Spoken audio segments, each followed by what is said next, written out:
अब्दुल्ला गुल साहब, क्या आपको लग रहा है इस वक्त जो हम और मुख्तलिफ महाज खुलते हुए देख रहे हैं मशरिक़ वुस्ता में, क्या अब भी कोई डिप्लोमेटिक ऑप्शन मौजूद है या ये जो जंग है वो मजीद वसी होती आपको नजर आ रही है?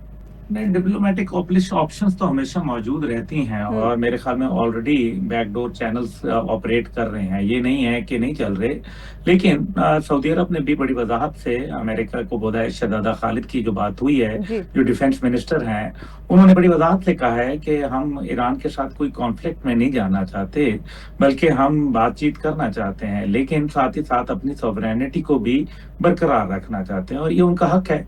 लेकिन असल में इस सारे के अंदर जिस तरह से डिप्लीटिंग असला है अमेरिका का, जो इस खित्ते के अंदर खास तौर पे उनकी दो चीजें बहुत उनके लिए ताकतवर थी। एक उनकी जो बहरी बेड़ा होता था और एक उनकी फजाइया होती थी। दोनों को ग्रहण लग चुका है, दोनों की टेक्नोलॉजी कॉम्प्रोमाइज हो चुकी है, जिसकी वजह से अब उनका इन्हिसार मिसाइल टेक्नोलॉजी पे ज्यादा है।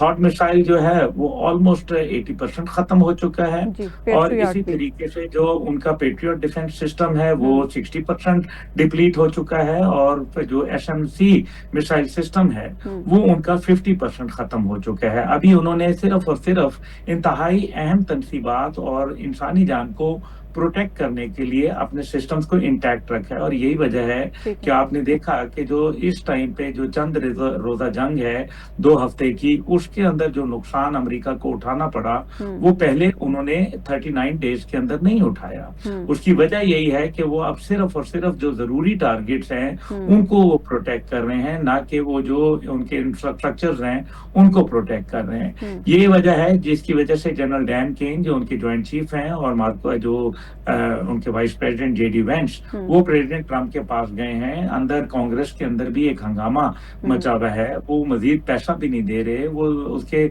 जो सदर के इख्तियारात महदूद करने की करारदाद पहले ही पास करवा चुके हैं, लेकिन इन सब के अंदर अब जिस कॉन्फ्लिक्ट को बढ़ाना चाहते हैं। अमेरिका चाहता है कि कॉन्फ्लिक्ट बढ़ जाए ताकि दूसरे मुमालिक शामिल हो जाएं और 2 स्टेट कॉन्फ्लिक्ट से मल्टी स्टेट कॉन्फ्लिक्ट चला जाए।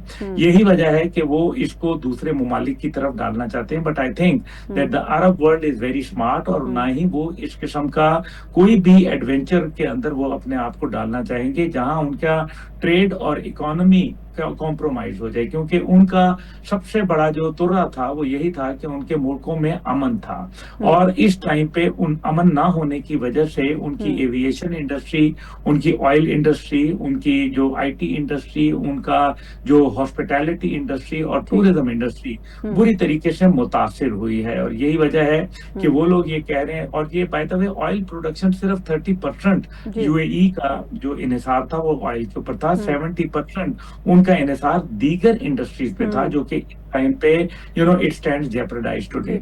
इसकी जरूरत इस बात की है कि इस टाइम पे कॉन्फ्लिक्ट को खत्म कराने के अंदर जिस तरह से पाकिस्तान माजी में भी किरदार अदा करता रहा, अब भी कर रहा है, लेकिन दूसरे मुमालिक भी शामिल हैं। इसमें तुर्किया भी अपना किरदार अदा कर रहा है, सऊदी अरब भी है, इसके अंदर कतर भी है और इसके अंदर कहीं ना कहीं मिस्र भी है। लेकिन आप ये देखें कि मिस्र के अंदर जो एलपीजी का जो अमेरिकन जहाज था उसके साथ भी ड्रोन टकराया है।